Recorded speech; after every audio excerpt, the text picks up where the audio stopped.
होतं ना, ऑगस्ट महिन्यात झालं होतं. 5 तारखेला उद्घाटन झालं होतं. 2024 मध्ये 24 तारखेला राम मंदिराच्या लोकार्पण सोहळा झालेला आहे. महाराज, जो हिंदू आहे त्यानं नाही त्या उत्सवाला जाता झालं तरी चालेल, पण उत्सव झाल्यावर का होईना प्रत्येक हिंदूने एकदा तरी आपल्या आदर्श रामाचं दर्शनाला जाणं गरजेचं. ही काळाची गरज आहे. महाराज, लक्ष देऊन कीर्तन ऐका. विठ्ठल विठ्ठल विठ्ठल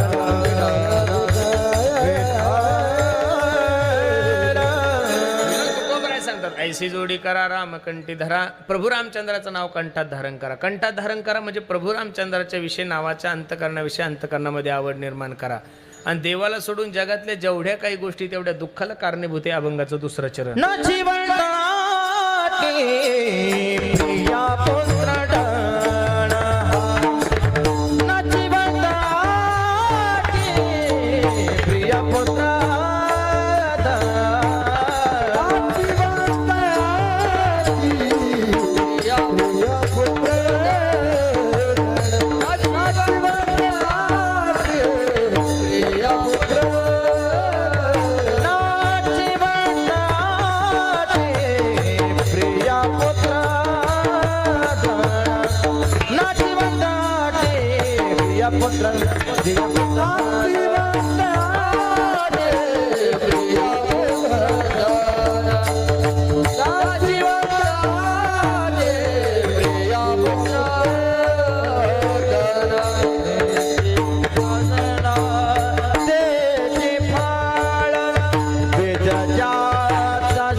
नाशिवंताटी प्रिय पुत्र धन बीज ज्याचा क्षीणतेची फळ. मायबाप, ज्या संसारामध्ये तुम्ही आणि मी वाटचाल करत आहोत त्या संसारातल्या सर्व गोष्टीचं वर्णन करत असताना तुकोबरायांनी सुरुवातच नाशिवंतापासून केली. धनानी भूमो पशवश्य गोष्टी नारी गृहद्वारी जनस्मशाने देहे स्थितायाम परलोक मार्गे कर्मानुगो गच्छति जीव एकाहा. ज्या गोष्टीला आपण सर्वात मोठं प्राधान्य देतोय, देव सोडून जगातल्या जेवढ्या काही गोष्टी आहेत त्या सगळ्या फलकट आहेत. फलकट तो संसार. येथे सार सार सार सार विठोबा नाम तुझे सार. सत्य साच खरे नाम विठोबाचे. मी असं नाही म्हणणार की सर्वांनी सर्व सोडून जंगलात जा, पण प्रत्येकाने काहीतरी वेळ देवासाठी काढत जा. महाराज, तुम्ही त्याच्यासाठी वेळ देतो, तुमच्यासाठी वेळ देईल. तुका म्हणे तुला सोडविना कोणी एका चक्रपाणी. रामायणातला एक गोड प्रसंग आहे. अख्खं जग तुमच्या विरोधात जाऊ द्या, देव तुमच्या सोबत असलं तुमचं कोणी काही वाकडं करणार नाही. पण ज्या दिवशी देव तुम्हाला सोडून त्या दिवशी या जगातलं तुम्हाला कोणीच वाचवणार नाही. प्रभू रामचंद्राचं रावणाचं युद्ध चालू होतं. सायंकाळची वेळ आहे. जगाचा मालक समुद्राच्या किनारी बसलेला आहे. भाल्यातला बाण काढला आणि बाणाला टोक लावत होते प्रभू रामचंद्र. तो लाल बुंद बाण झाल्यानंतर प्रभू रामचंद्राने तो बाण एका चिखलात घातला. 10-5 मिनिटं झाले. चिखलातला बाण काढल्यानंतर त्या बाणाला रक्त लागलेलं होतं. निश्चित प्रभू रामचंद्राचं अंतकरण भरून आलं. प्रभू रामचंद्र म्हणू लागले, निश्चित माझ्याकडून काही ना काहीतरी पाप झालंय. चिखलामध्ये हात घातले तर एक रक्तानं माखलेलं बेंडूक थरथर थरथर थरथर कापत होतं. शेवटचे श्वास मोजत होतं. प्रभू रामचंद्राने त्या बेंडकाला हातात घेतला आणि प्रभू रामचंद्राच्या डोळ्याला धारा लागल्या. ए बेंडका, ए बेंडका, कारण नसताना draw draw draw draw draw करून अख्खं गाव जाग करतोस रे वेड्या तू. आज एवढा मोठा अनिदार बांध तुझ्या पाठीत गेला, तू ओरडला का नाहीस? बेंडकाने जे उत्तर दिलं ते ऐकण्यासारखं बेंडूक सांगत होतं, देवा ओ देवा, ज्याच्या नावाने हाक मारायची, ज्याच्या नावाने धावा करायचा तोच जर आज आम्हाला मारायला लागला तर धावा कोणाच्या नावानं करायची? ज्या दिवशी देव तुमचा विरोध करेल त्या दिवशी तुम्हाला कोण वाचवणार आहे महाराज? तुका म्हणे तुला सोडविना कोणी, याच्या अगोदरचे सर्व प्रमाण पहा. सोडविना राजा देशीचा चौधरी, अनिक सोयरी सोडविना बंधू पाठीची बहीण सेजेची कामिनी दूर राहे. ज्या पत्नीसाठी आपण एवढं सगळं काही करतो, महाराज सांगतात हे सगळे लोक त्यावेळेस तुम्हाला काय करतात? जोवरी चळन गा तोवरी मनती माझा, मानती लहान थोर देह सुखाची या काजा. परमार्थातला संसारातला फायदा सांगू का महाराज तुम्हाला?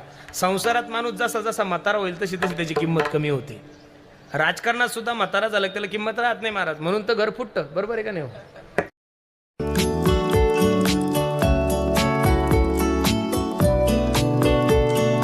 बरोबर आहे का नाही? राजकारणात सुद्धा माणूस म्हातारा झाला की माझं तरी एक मत आहे, माणसाने लोकांनी टाकण्याच्या अगोदर थांबलं पाहिजेत. संसार असेल, परमार्थ असेल, अरे 50 वर्षापर्यंत सगळं काही करावं माणसानं, व्यवहार करावं, राजकारण करावं. 50च्या नंतर माणसानं थांबलं पाहिजेत ना. त्या जीवनाची रिटायरमेंट 45च्या नंतर आहे. लोक म्हणतात 65च्या नंतर रिटायरमेंट. 65च्या नंतर तुम्हाला जर केदारनाथला न्यायचं म्हणलं जमल का हो? एक तो तुम्हाला मूळव्याध असतो, तुम्हाला शुगर असते, तुम्हाला बीपी असतो, तुम्हाला गोळ्या चालू आहे, तुम्हाला जेवणाचा दम निघत नाही, खाल्लेलं पचत नाही, तुम्ही काय करू शकता 65 वर्षापूर्वी? 50चं झालं की माणसानं थांबलं पाहिजे. दशरथाचा एक केस पांढरा झाल्यानंतर दशरथाने प्रभू रामचंद्राला रामगादी दिली होती. आपलं टक्कल पडलं तरी घर सोडे ना आपण नवीन टोप आणतो, पण असं वाटतं मी जवान आहे. अरे थांबा थोडं, आता कुठंतरी थांबलं पाहिजेत महाराज. थांबायला शिकलं पाहिजेत माणसाने. या संसारातल्या जेवढ्या काही गोष्टी नाही ह्या तुम्हाला दुःखाला कारणीभूत आहे. म्हणून प्रत्येकाला माझी विनंती आहे, जोपर्यंत श्रीमंती, जोपर्यंत सत्ता आहे, तोपर्यंत लोक तुमच्या मागं पुढं फिरतात. जन हे सुखाचे दिल्या घेतल्याचे, अंत ये काळीचे नाही कोणी. झाल्या इन शक्ती नाक मुख गळती. लक्ष देऊन ऐका. जोपर्यंत तुमच्याकडे पद आहे, जोपर्यंत तुमच्याकडे सत्ता आहे, तोपर्यंत लोक तुमच्या मागं पुढं पळतात हो. ज्या दिवशी हे जाईल ना महाराज, त्या दिवशी सगळे सोडून देतात. आपली बायको सुद्धा म्हणती, बाईल म्हणती खर मरता तरी बरे, नासी येले घर थुंकोनिया. म्हणून काहीतरी वेळ माणसाने चिंतनासाठी काढला पाहिजे. काळ सारावा चिंतने, काळ सारावा चिंतने,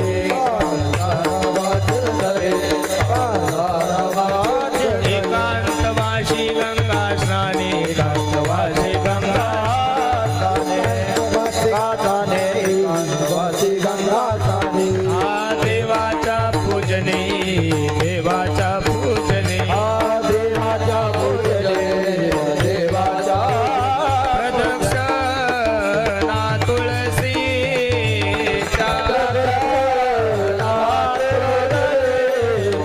प्रदक्षिणा तुळसीच्या,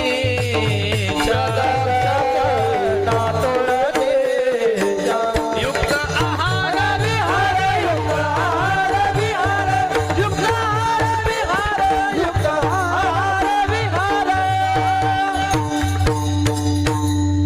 युक्त आहार विहार नेम इंद्रियासी सार. काही लोक म्हणतात ना आपण चला जेवायला, ते म्हणतात लोक आम्ही डाईटवर आहे. काय म्हणतात ते? हे डाईट काही डॉक्टरच्या बापाचं नाहीये. डाईट सुद्धा तुकोबराने सांगितलेलं आहे. युक्त आहार विहार. किती खावं, खाणं जरी दुसऱ्याचं असलं तरी पोट आपलं आहे ना महाराज. 2 दिवसापूर्वी मी एका ठिकाणी कीर्तनाला गेलो होतो. एक मोठा श्रीमंत मनुष्य होता. त्याचं पोरग माझ्यासोबत जेवायला बसलं, ते हे असं वाळून गेलेलं होतं. एकदम कपडे घालून त्याचं वजन 16 किलो बरोबर बस. हे तब्येत. आणि त्याच्या घरी म्हशीचं तूप काय, भरण्याच्या भरण्या बदाम काय, आणि काजू काय. त्याची माय माझ्याकडे आली, म्हणे महाराज माझं सकाळी पोरग उठलं की ग्लासभर दूध पितंय. म्हणलं चांगली गोष्ट आहे आई. मी संध्याकाळी बदाम भिजू घालते. म्हणे महाराज दररोज 10 बदाम त्याला खाऊ घालते, काजू खाऊ घालते, पिस्ता खाऊ घालते. बर बर बर बर. परत चांगल्या चांगल्या काश्मीरमधून त्याचे वडील त्याला ॲपल घेऊन येतात. दररोजचे ॲपल आहे, 2 टाईम एकदम सुंदर जेवण आहे, सगळं काही असताना माझं पोरग असं वाळून का चाललो. आणि तुम्ही पहा ना म्हणे महाराज, तुम्ही अर्धी चपाती खाल्ली तरी तुम्ही एवढे गबूच्या गबू कसे हो? ती बाई मला म्हणायला लागली, तुमची घरची परिस्थिती? म्हणलं एकदम नाजूक आहे, 1-2 एकर जमीन आहे. काजू म्हणलं पाहिलेच नाही अजून, तूप कधी बघितलंच नाही. म्हणे मग तुम्ही नुसतं भाजी भाकर खाता, संध्याकाळी नुसतं एवढा प्रवास करतामुळे खिचडी खाता, तर एवढा प्रवास करून टवटवीत दिसता, गबूच्या गबू दिसता, प्रत्येक वेळेस तुमचं 2 किलो वजन वाढलेलंच असतं आमच्या गावाला आले की. याचं कारण काय आहे? मी एवढंच सांगितलं, म्हणलं बाई तो पोरग घरचं खातं म्हणून खराब आहे, मी बाहेरचं खातं म्हणून तब्येत चांगली. खाण्यानं माणूस सुधरत नाही, माणसाकडे समाधान असावं लागतं. काय असावं लागतं महाराज? मी असे काही माणसं पाहिले की 100 कोटी पैसे असून सुद्धा त्यांना समाधान नाहीये. आणि मी माझे वडील सुद्धा पाहिलेले. विजू भाऊ, माझ्या वडिलाकडे तंबाखू खायला सुद्धा 10 रुपये नसतात. कधी मलाच कधी कधी म्हणतात, ए महाराज मला 10 रुपये दे बरं. म्हणलं कशाला? मला तंबाखू घ्यायची. त्यांच्या खिशात 100 रुपये असले तरी तेवढंच समाधान आहे, आणि त्यांच्या खिशामध्ये 1 रुपया नसला तरी समाधान तेवढंच आहे. समाधान हे थांबण्यात असतं, समाधान हे धावपळ करण्यात नसतं. मी विचार करतो यांच्याकडे 10 रुपये नसले तरी एवढे समाधानी हे कसे असू शकतात? आपण तो 2-2, 3-3 कीर्तन करून सुद्धा आपल्याला झोप येत नाही. म्हणजे समाधान हे कुठेतरी थांबण्यात आहे. तुमची अपेक्षा वाढली की तुमचं दुःख सुरू झालं. अरे गाडीमध्ये फिरणाऱ्या माणसाने, 4 व्हीलरमध्ये फिरणाऱ्या माणसाने कधीच मोठ्या गाडीकडे पाहायचं नाही, 2 व्हीलरवाल्याकडे पाहायचं. काय करायचं? स्विफ्टमध्ये फिरणाऱ्या माणसाने इनोवावाल्याकडे पाहायचं नाही, त्यानं डायरेक्ट 2 व्हीलरवाल्याकडे पाहायचं. अरे आता तर पाणी आलं तर हे ओलं होईल, देवानं आपली व्यवस्था चांगली केलेली आहे, बरोबर आहे का नाही? पण इनोवावाल्यानं जर का फॉर्च्युनरवाल्याकडे पाहिलं मग कार्यक्रमच लागतो महाराज. गायक वादक आणि कीर्तनकाराकडे कधीच पाहायचं नाही. त्यांनी आपलं टाळकर याकडे पाहायचं. त्यानं अरे यांना 500-500, आपल्याला कमी कमी 2-2, 3-3 हजार आहे. आणि तुम्ही कीर्तनकाराकडे जर पाहायचं असाल तर घामाची येईल ना महाराज, त्याची बरोबरी कसं का होईल? शक्यच होणार नाही. म्हणून हे ज्याचं त्याचं. आता आपण बसणाऱ्या माणसाने जर अंबानीचा विचार केला जमल का हो महाराज? अजिबात नाही. आपण परमार्थ करत असताना आपल्यापेक्षा मोठ्याचा विचार करा, आणि संसार करत असताना